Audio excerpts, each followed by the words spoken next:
तो दोस्तों आज हम एक action science fiction horror thriller movie the fourth kind one को एक्सप्लेन करने वाले हैं। मूवी के स्टार्ट में हम एक्ट्रेस मेला योयोविच को देखते हैं जो कि मूवी में एबिगेल टायलर हैं और ये मूवी 1 अक्टूबर से लेकर 9 अक्टूबर में हुए नॉर्दर्न अलास्का के टाउन नोम्स के इवेंट्स पर आधारित है। ये मूवी एक डॉक्यूमेंट्री मूवी है। अब हम एबी टेलर को ओशन सानवी के साथ में ऑडियो सुनते हैं जिसमें ओशन सानवी एबिगेल का इंटरव्यू ले रहा होता है। एबिगेल बताती है कि वो अपने हस्बैंड के ऑफ होने के बाद खुद को हील कर रही थी और अब एबिगेल कॉम्पोज के सामने होती है जहां पर वो एबिगेल को हिप्नोटाइज करता है, 2 अगस्त की याद को रिमाइंड करवाता है। एबिगेल बताती है कि उस दिन मौसम गर्म था और बारिश भी हो रही थी। कॉम्पोज एबिगेल से पूछता है कि वो उस अनजान आदमी के आने से पहले विल के साथ क्या कर रही होती है। एबिगेल बोलती है कि हम रोमांस कर रहे थे, तभी हम अचानक जाग जाते हैं। कॉम्पोज पूछता है कि तुम्हें किसने जगा दिया। एबिगेल बोलती है कि विल की चेस्ट के ऊपर किसी ने स्टैब किया था और सभी जगह ब्लड था। बाद में कॉम्पोज एबिगेल को उस अनजान के फेस पर कंसंट्रेट करने को पूछता है पर लेकिन एबिगेल ये सब देख चीखने लगती है, जिसके बाद कॉम्पोज हिप्नोसिस बंद कर देता है। अब कॉम्पोज उसको बोलता है उसे कुछ दिन रेस्ट करना चाहिए ताकि वो अपने दिमाग की स्थिति को सही कर सके। वो अब नोम अलास्का जा रही होती है कि तभी हम ओशन सानवी के एक और इंटरव्यू को सुनते हैं जिसमें एबिगेल बोलती है कि वो 2 मंथ बाद नॉर्मल होने लगती है। नोम में एबिगेल स्कॉट से मिलती है जहां हमें पता चलता है कि वो एक साइकोलॉजिस्ट है।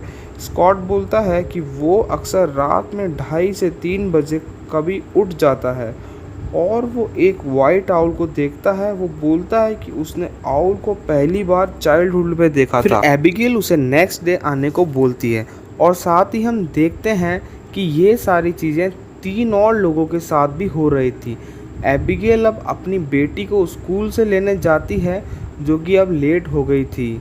एशली एबिगेल को बोलती है आज रैल्फ ने उसे फेक बोला जिस पर एशली को बहुत बुरा लगा। अब रात के टाइम एबिगेल डिनर से पहले प्रे कर रही होती है, तब उसका बेटा रॉनी एबिगेल से पूछता है कि क्या वो एक्सेप्ट कर पा रही है कि डैड अब इस दुनिया में नहीं रहे। अब एबिगेल रॉनी को एशली के सामने ये सब बोलने से मना करती है। रॉनी एबिगेल से पूछता है कि आखिर डैड मरे कैसे और बोलता है कि आप दूसरों के प्रॉब्लम सॉल्व कर रहे थे लेकिन आप खुद की प्रॉब्लम ही भूल गए। इस पर पता चलता है कि उसका बेटा एबिगेल को ही कल्प्रिट मानता था। बाद में हम एक उल्लू को देखते हैं जो कि एबिगेल को विंडो से उसे देख रहा होता है। अब बाद में हम देखते हैं कि एबिगेल ड्रॉर के अंदर डॉक्टर ओलोवा ओडोस का नंबर मिलता है।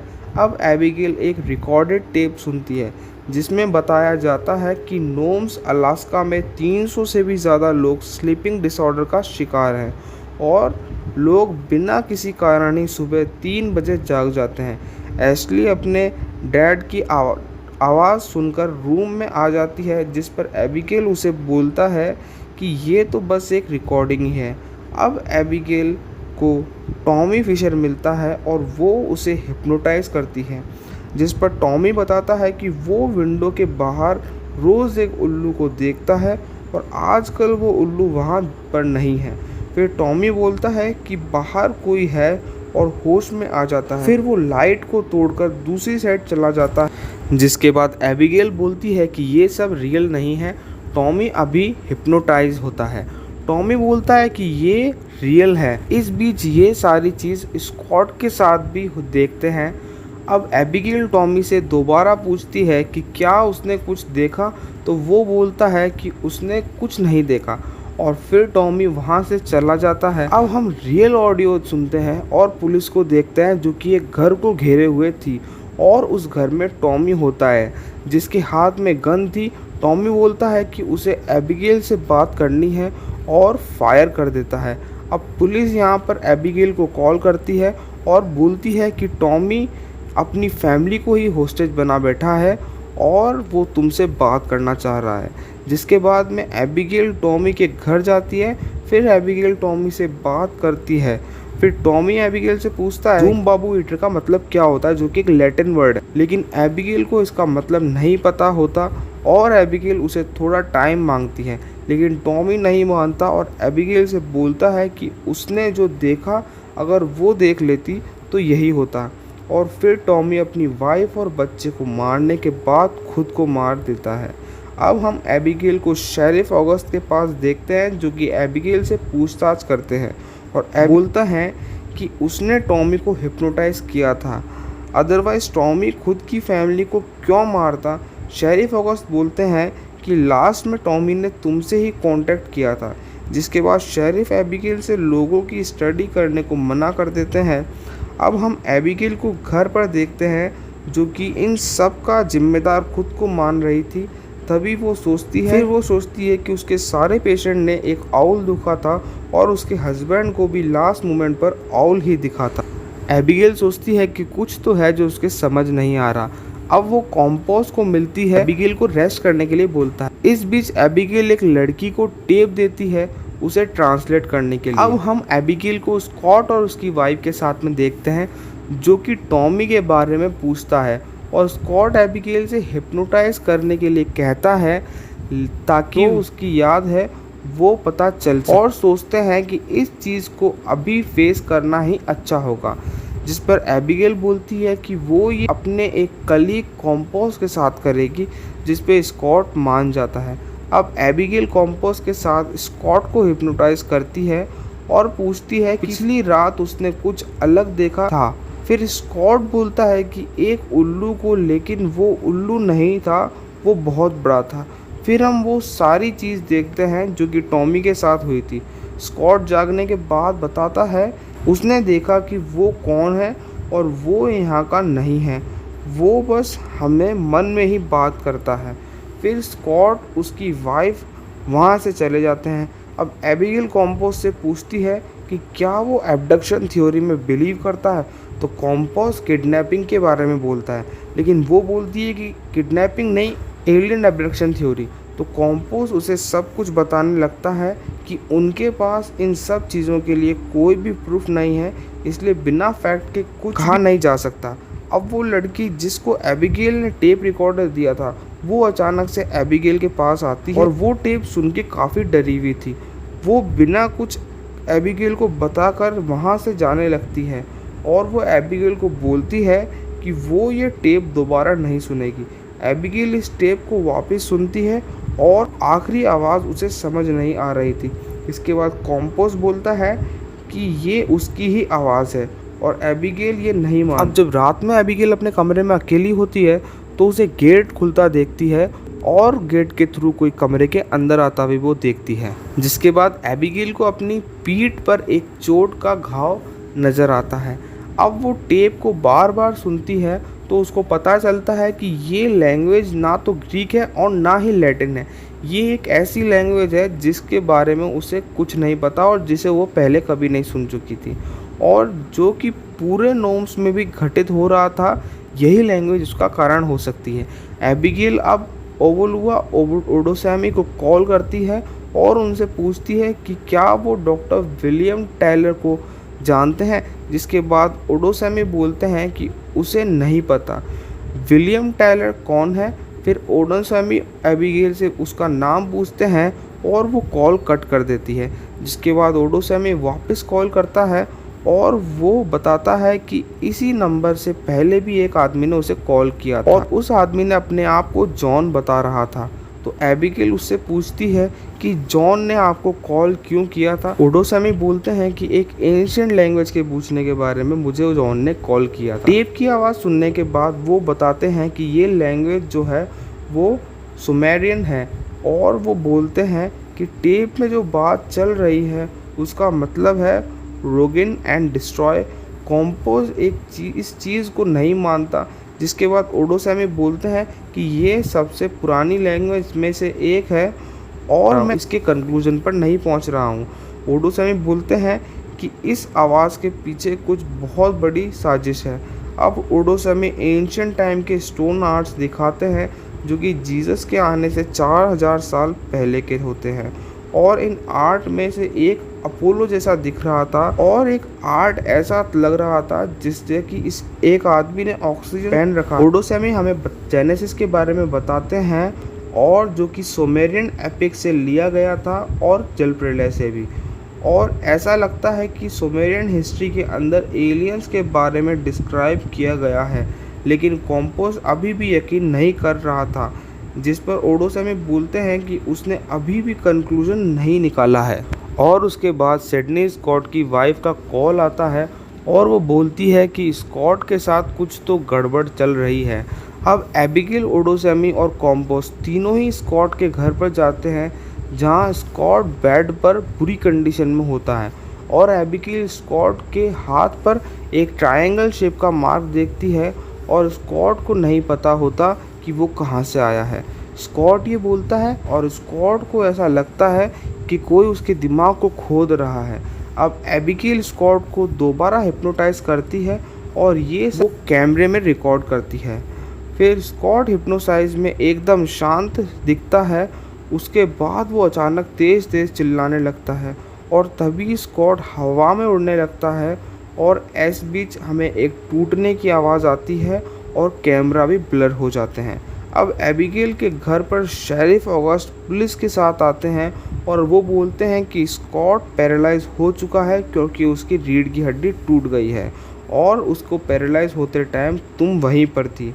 इसके बाद ऑगस्ट एबिगेल को अरेस्ट करने की कोशिश करता है क्योंकि एबिगेल के पास कोई प्रूफ नहीं होता, जिसके बाद एबिगेल बोलती है कि स्कॉट के अंदर ज़रूर कुछ था, लेकिन ये बात शेरिफ ऑगस्ट नहीं मानते।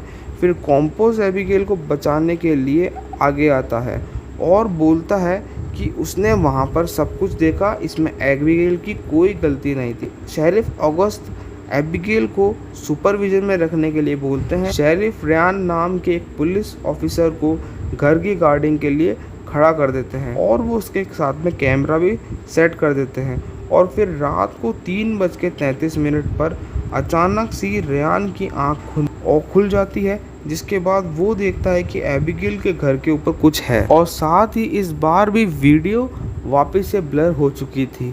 अब शेरिफ ऑगस्ट पूरी पुलिस फोर्स के साथ एबिगेल के घर के अंदर जाते हैं, जहां पर शेरिफ रियान से वीडियो फुटेज मांगते हैं, जिस पर रियान बोलता है कि कैमरा ब्लर हो गया था।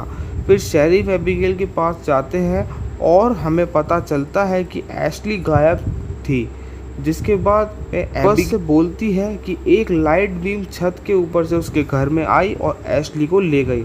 और शेरिफ अब भी इस बात को नहीं मानते हैं और रॉनी से पूछने लगते हैं, जिसके आने से पहले एशली को कोई ले गया था। फिर शेरिफ रॉनी को अपने साथ ले जाने लगता है, जिसके बाद एबिगेल रोने लगती है। अब परेशान होकर वो कॉम्पोस को खुद को हिप्नोटाइज करवाने का कहती है, जिसके बाद वो बताती है कि उसने भी उल्लू देखा और अब की बार वो हंस रहा था। फिर बोलने लगती है कि नहीं, वो उल्लू नहीं है। फिर एबिगेल को हम उसके रूम में देखते हैं और वो चिल्लाने लगती है। हमको दिखाया जाता है कि एबिगेल पर कोई हमला कर रहा था। इसके बाद वो ज़ोर ज़ोर से चीखने लगती है और वो उससे बात भी करती है। वो बोलती है कि उसे उसका बच्चा वापस चाहिए, जिस पर आवाज़ आती है कि हम चाइल्ड वापस नहीं करते। और लास्ट में वो आवाज़ अपने आप को गॉड कहती है। अब ये चीज़ जो भी थी उसका इंडिकेशन यही था कि अब एशली दोबारा इस दुनिया में वापस नहीं आएगी, यानी कि वो ज़िंदगी भर या तो एशली के ऊपर एक्सपेरिमेंट्स करने वाले थे या कुछ और, क्योंकि उन्होंने एशली के अंदर से ह्यूमन रिप्रोडक्टिव एग भी लिए थे। अब बात करें उस उल्लू की, तो वो कोई और नहीं बल्कि एलियन ही था। वो आवाज़ उनसे ये भी कहती है कि वो अपनी स्टडीज़ को यहीं पर रोक दें, नहीं तो उनके लिए अच्छा नहीं हो। तो भी हम एबिगेल को ओलकुंडा ओसनसामी के साथ देखते हैं, जिस पर वो उससे पूछते हैं कि उस रूम में आखिर हुआ क्या था। वो बोलती है कि उसे नहीं पता, लेकिन हिप्नोसिस के दौरान एबिगेल, कॉम्पोस और ओडोसैमी एब्डक्ट हो गए थे और तीनों को उसके बाद का कुछ भी याद नहीं होता। और वो आगे बोलती है कि वो चीज़ हमारी इमेजिनेशन के बियॉन्ड। अब एक बात हम देख सकते हैं कि जिसे हम नहीं समझ सकते वो गॉड हो सकता है, लेकिन एबिगेल के घर पर वो स्पेसशिप ही थी जिसके बाद हम एबिगेल को देखते हैं नेक टूट चुकी, यानी एब्डक्शन में उसके काफ़ी हालत ख़राब हो गई थी। फिर शेरिफ ऑगस्ट के पूछने पर एबिगेल बताती है कि कोई चीज़ आई और उसकी बेटी को ले गई। एबिगेल से शेरिफ पूछता है कि विल के साथ क्या हुआ था, तो वो बोलती है कि विल ने ही सुसाइड की थी, बिल्कुल टॉमी की तरह। तो बेसिकली बात है कि जो लोग एलियन से बात करते हैं वो पागल हो जाते हैं। और फिर ओलाटुंटा बोलता है कि लोग एलियन एब्डक्शन को सीरियसली कैसे लेंगे, जबकि आपने खुद बताया कि आपके हस्बैंड ने तो सुसाइड की थी। जिसके बाद एबिगेल बोलती है कि लोगों के पास बिलीव करने के अलावा और कोई चॉइस नहीं है, जो कि हम सब जानते हैं कि स्कॉट के साथ में क्या हुआ, टॉमी के साथ में क्या हुआ और विल के साथ में क्या हुआ, और अब उसकी बेटी भी गायब थी। और अभी भी एशली कहीं जिंदा होगी लेकिन वापस कभी नहीं आएगी, यानी कि वो जो भी चीज़ है वो उसके खिलाफ लड़ाई नहीं कर सकते। जिस पे एबिगेल बोलती है कि हम तो इस चीज़ पर बिलीव करते हैं चाहे कोई करे या ना करे। अब मूवी के लास्ट में दिखाया जाता है कि एबिगेल को सारे आरोपों से मुक्त कर दिया जाता है, क्योंकि उसके खिलाफ कोई सबूत नहीं होता और उसने कुछ किया भी नहीं होता है। उसके बाद में एबिगेल के हेल्थ कंडीशन काफ़ी ख़राब हो जाती है, क्योंकि एबिगेल को केयर करने वाला की ज़रूरत थी और वो कोई नहीं था। कॉम्पोज अभी भी एक साइकोलॉजिस्ट है और ओडोसामी कैनेडियन यूनिवर्सिटी में प्रोफेसर बन जाते हैं। इन सब के साथ साथ शेरिफ ऑगस्ट भी इंटरव्यू में शामिल होने से मना कर देते हैं, क्योंकि उस रात उन्होंने जो देखा उस पर उनको भी यकीन है। बात करें अब एबिगेल के बेटे रॉनी के बारे में, तो अब वो उसके साथ नहीं रहता, क्योंकि रॉनी अभी भी उसी को अपने डैड का किलर मानता है। और इसी के साथ में मूवी यहीं पर एंड हो जाती है। तो मूवी की एक्सप्लेनेशन आपको कैसी लगी मुझे कमेंट्स में बताइएगा, और न्यू वीडियोस किस तरीके की लाऊं मुझे कमेंट्स में ज़रूर बताइएगा। चैनल पे नहीं हो तो गाइस चैनल को सब्सक्राइब कर लीजिएगा। मिलते हैं वीडियो के ऊपर, तब तक के लिए thank you so much for watching.